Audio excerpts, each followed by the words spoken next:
নমস্কার। আজ তোমাদের জন্য নিয়ে চলে এসেছে একটা নতুন কালেকশন।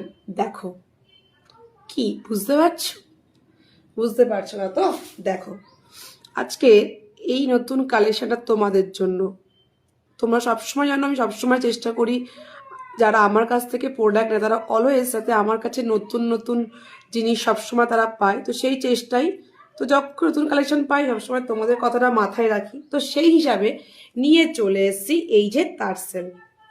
দেখো, এই তারসেলগুলো খুবই সুন্দর, তোমরা জানো। দেখো, এগুলো শুধু যারা বিজনেসের মানে জন্য না নয়, যারা নেকলেস বেসিক্যালি পরো, গোল্ডেন নেকলেস টেকলেস, এগুলো পরলে সব কালো হয়ে যায়, সব ক্ষেত্রেই হয়, বেসিক্যালি এগুলো ঠিক থাকে না। তো যারা, তো এগুলো চেঞ্জ করে করে একটু পড়তে হয়, তো সেই জন্য যারা ভাবছো যেরকম চেঞ্জ করে করে পড়বে তাদের জন্য নিয়ে চলে এসেছি এই তারসেলগুলো। এবং তোমরা চাইলে নেকপিসের সাথে এগুলো তোমরা দিয়ে সেল করতে পারো তোমাদের। আর খুবই সুন্দরের ফিনিশিং, তোমরা দেখো ফিনিশিংটা দেখো, আমি একটা সিঙ্গেল দেখাই। দেখো ফিনিশিংটা একবার দেখো, কতটা সুন্দরের ফিনিশিংটা, খুবই সুন্দরের ফিনিশিং, তোমরা বুঝতেই পারছো। সো যারা ভাবছো এরকম সুন্দর তারসেল নেবে তাদেরকে বলবো দেরি না করে ঝটপট করে বুক করে ফেলো। Thank you.